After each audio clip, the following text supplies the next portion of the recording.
السلام علیکم۔ امید کرتا ہوں آپ سب خیریت سے ہوں گے۔ آج میں نعت پڑھنے کے حوالے سے کچھ باتیں کرنا چاہ رہا ہوں، اور میرا اس فیلڈ میں تقریباً 35 سال کا تجربہ ہے۔ تو جو میری آبزرویشن ہے، جو میرے مشاہدات ہیں، جو بھی ایکسپیرینسز ہیں، میں آپ سے وہ شیئر کرنا چاہ رہا ہوں۔ اور میں یہ ضرور بتانا چاہوں گا، اس فیلڈ کے اندر میں نے سید منظور الکونین، جو ایک بہت بڑا مستند نام ہے، ایک یونیورسٹی ہے اس نعت کی فیلڈ سے، میں ان کا شاگرد رہا ہوں۔ اور پھر میں نے زندگی میں بہت سے کمپٹیشنز میں پارٹیسپیٹ کیا، اللہ تعالیٰ نے عزت دی۔ نیشنل لیول کے جتنے بھی ایونٹس ہیں پاکستان میں نے سب جگہ پہ جا کے وہاں پہ نعت پڑھی ہے۔ تو آج میں اس اسٹیج پہ پہنچا ہوں، تو میں نے کہا یہ لوگوں سے میرے جو بھی تجربات ہیں، to add value to the people's life, اور ٹرانسفر آف ٹیکنالوجی کے پوائنٹ آف ویو سے میں اپنے تجربات، مشاہدات آپ لوگوں سے شیئر کر رہا ہوں۔ اور میرا کسی سے کوئی اختلاف رائے نہیں ہے۔ میں یہ بالکل نہیں کہہ رہا جو میں کہہ رہا ہوں وہ بالکل ٹھیک ہے، بلکہ میں یہ صرف کہہ رہا ہوں کہ یہ میرے اپنے تجربات اور مشاہدات ہیں۔ تو اس پوائنٹ آف ویو سے اس کو سن لیجئے گا، جہاں پہ آپ کو بہتر لگے ان چیزوں کو اڈاپٹ کر لیجئے گا، اور انشاءاللہ آپ کو ان چیزوں سے فائدہ ہوگا۔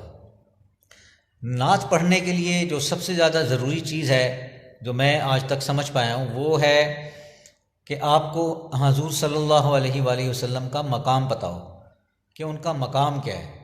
جب حضور صلی اللہ علیہ وسلم کا مقام آپ کے ذہن میں ہوگا تو ان کی شان میں کچھ بھی پڑھتے ہوئے آپ بہت سی باتوں کا خیال رکھیں گے۔ اس میں ادب بھی ہے، اس میں معیاری کلام بھی ہے، اس میں معیاری طرز کا انتخاب بھی ہے۔ آپ نعت کو کسی گانے کی طرز میں نہیں پڑھ سکتے، جو ایک بہت بڑی بے ادبی ہے۔ تو اس چیزوں کو ملحوظ خاطر رکھتے ہوئے حضور صلی اللہ علیہ وسلم کا مقام اور ان کی شان کا ہونا آپ کے ذہن میں بہت ضروری ہے۔ اس کے بعد دوسرا جو سٹیپ ہے، آپ معیاری کلام کا انتخاب کریں، اور معیاری اور مستند شعراء کا کلام ہی پڑھیں، جس سے حضور صلی اللہ علیہ وسلم کی شان میں گستاخی کا شائبہ نہ رہے، اور نہ ہی کوئی ایسا شعر یا کوئی ایسی چیز ہو جو شرک کی طرف لے جائے۔ تو یہ بڑا باریک کام ہے، اس کو دیکھتے ہوئے اس کی شاعری کا انتخاب کرنا بڑا ضروری ہے۔ پھر تھرڈ سٹیپ ہے آپ کا معیاری طرز۔ تو وہ جو بھی سر کا آپ استعمال کریں، اس کا انتخاب کریں، ٹیون انتخاب کریں، وہ گانے کی طرز نہیں ہونی چاہیے۔ اور یہ بہت کم علمی کی بات ہوگی اگر ہم ان چیزوں کو نہ سمجھیں۔ اس کے بعد معیاری استاد کا ہونا بہت ضروری ہے۔ میں الحمدللہ خود سید منظور الکونین صاحب کا شاگرد ہوں، اور آج ان کے بیٹے سید سلمان کونین وہ بھی سکھاتے ہیں اس شعبے کو، آپ ان سے سیکھ سکتے ہیں۔ اس کے علاوہ اور بھی بہت سے نعت خوان ہیں جو اس شعبے کی خدمت کر رہے ہیں۔ آپ ان میں سے کسی ایک استاد کے ساتھ کوآرڈینیٹ کر کے آپ ان سے یہ چیزیں سیکھ سکتے ہیں۔ اور اس کے علاوہ یوٹیوب بیسٹ سورس ہے۔ آپ یوٹیوب میں مختلف لوگوں نے اس چیز کو سکھایا ہوا ہے، آپ کو جو بھی بہتر استاد لگتا ہے آپ اس کو فالو کر لیں۔ پھر اس کے بعد جو سب سے زیادہ ضروری چیز ہے وہ ہے اپنا سر، اپنے سر کا پتہ ہونا کہ آپ نے کہاں سے سٹارٹ کرنا ہے۔ آج تک دنیا میں جتنے بھی انسان پیدا ہوئے ہیں ان کا اللہ تعالیٰ نے سر ڈیفرنٹ رکھا ہے۔ ہر بندے کا سر، ہر بندے کا ٹون، ہر پچ، اس کا سٹائل ڈیفرنٹ ہے۔ تو برائے مہربانی کسی کو کاپی نہ کریں، آپ لوگوں سے انسپریشن حاصل کریں، لیکن جب آپ خود پڑھنے لگیں تو اپنے سر سے سٹارٹ کریں۔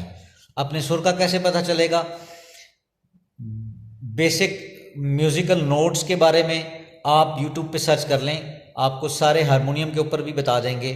جو آواز ہے مرد کی وہ 30 سے 31 نوٹس کے اوپر ہوتی ہے، اور اس میں لو نوٹس، لو آکٹیو، مڈل آکٹیو اور ہائی آکٹیو، یہی 3 آکٹیو استعمال ہوتے ہیں، چاہے آپ قرات کریں، نعت پڑھیں یا گانا گائیں۔ ان کا پتہ ہونا بڑا ضروری ہے۔ میں ڈیٹیلز میں نہیں جا رہا، آپ کسی بھی مستند بندے سے اس کے بارے میں سیکھ سکتے ہیں۔ اور انسپریشن کے لیے سید منظور الکونین صاحب ہیں۔ پھر ایسے لوگوں کا یوٹیوب پہ آپ سن لیں جو اس شعبے سے متعلق ہیں۔ اور بیسک میوزیکل تھیوری کا پتہ ہونا اس لیے ضروری ہے کہ جب تک آپ کو یہ ووکل کارڈ جو اللہ تعالیٰ نے دیا ہے، اگر اس کا استعمال ہی نہیں پتہ تو آپ پھر لوگوں کو کاپی کریں گے، اور ان کے سر کو کاپی کرتے ہوئے اپنے گلے کا بیڑا غرق کر دیں گے۔ تو اس لیے آپ کو صحیح استعمال آنا بڑا ضروری ہے۔ اور اس میں آپ کو یہ گائیڈ ضرور کروں گا کہ اس شعبے میں ابھی تک جو میں نے جس کو مستند سمجھا ہے میرے استاد کے بعد، وہ سجاد علی صاحب ہیں. آپ ان کو جانتے ہیں، ان کے مشہور گانے بھی ہیں، اور میں ان سے خود بھی ملا ہوں، میں نے ان سے خود بھی مستفید ہوا، ان سے سیکھا. میں نہیں سمجھتا پاکستان میں ان سے بہتر کوئی آدمی آپ کو بیسک میوزیکل نوٹس کے بارے میں بتا سکے، بیسک ریکارڈنگس کے بارے میں اتنا اچھا بتا سکے. اور ہی از اے کوائٹ ہمبل مین، ویری جینٹل مین. میری ان سے کافی ڈیٹیل میں ملاقات ہوئی، اور وہ مختلف لوگوں کو سکھاتے ہیں. آپ ان سے جا کے جو سوال پوچھیں گے وہ آپ کو بتائیں گے. تو آپ ان کی ویڈیوز، ایک بہت اچھا پروگرام ان کا تھا کیک ان کلائے، اس میں انہوں نے سب کچھ بیان کر دیا ہے کہ کیسے پڑھنا چاہیے، ٹون کیا ہوتی ہے، پچ کیا ہوتی ہے. وہ ساری چیزیں اگر آپ سن لیں گے تو آپ کو اس نعت کے شعبے میں بہت ہیلپ فل رہیں گی. تو آپ اپنے سر کا پتہ ہونا بڑا ضروری ہے کہ کہاں سے سٹارٹ کرنا ہے. جیسے ایک بندہ ہے وہ سٹارٹ کر رہا ہے، جیسے میں اگر پڑھ رہا ہوں، مجھ کو بھی کاش جلوائے خضرا دکھائی دے،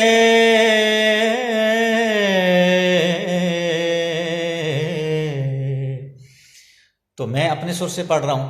کسی بندے کا سر بہت اونچا ہوگا، کسی کا بہت نیچا ہوگا. تو جو آپ کا اپنا سر ہے وہاں سے پڑھیں گے تو آپ جب انترا اٹھائیں گے تو آپ کو مشکل نہیں ہوگی. پھر کچھ کمپوزیشنز میں سر ایسے لگے ہوئے ہوتے ہیں کہ اس کو جتنا لو سے آپ پڑھیں گے تو اس کا انترا چونکہ بہت اوپر بنا ہوا ہے تو وہ آپ اس کا بھی خیال رکھ لیں. تو یہ بیسک میوزیکل نوٹس، اور کسی بھی استاد کے پاس جائیں گے تو وہ آپ کو اس کے بارے میں بتا دے گا. پھر راگز کیا ہوتے ہیں، جو انڈین کلاسیکل میں راگ ہیں، جیسے ایمن ہے، درباری ہے، باگیشری ہے، ان کے بارے میں تھوڑا تھوڑا پتہ ہونا چاہیے تاکہ آپ کمپوزیشن میں جب پڑھ رہے ہوں تو کس کمپوزیشنز میں پڑھ رہے ہیں، کس راگ میں پڑھ رہے ہیں، اس کے بارے میں آپ کو پتہ ہونا بڑا ضروری ہے. پھر اس کو عبادت سمجھ کے پڑھیں، برائے مہربانی اس کو ذریعہ معاش نہ بنائیں. ذریعہ معاش کے لیے آپ کوئی اور کسب ڈھونڈیں، کوئی بزنس کریں تو اللہ تعالیٰ آپ کو اس میں زیادہ برکت دے گا. ہم نے یہی چیز اپنے اساتذہ سے بھی سیکھی، سید منظور القرآن صاحب سے بھی. وہ خود بھی جاب کرتے تھے وا فیکٹری میں، اور اس سے پہلے وہ ایئر فورس میں تھے. تو کسب معاش کے لیے آپ کوئی اور شعبہ اختیار کریں، اس کو بالمخصوص کرتے ہوئے عبادات اور حضور صلی اللہ علیہ وسلم کی عشق و محبت کا ذریعہ بنائیں.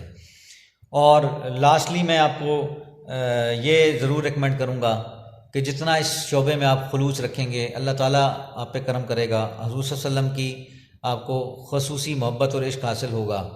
اور وہ بڑا اچھا شعر ہے میرے خیال میں اعظم چشتی صاحب کا، کہ وقف ذکر شہ حجاز رہوں میں، وقف ذکر شہ حجاز رہوں، اور ایک ہی لے میں نواز رہوں.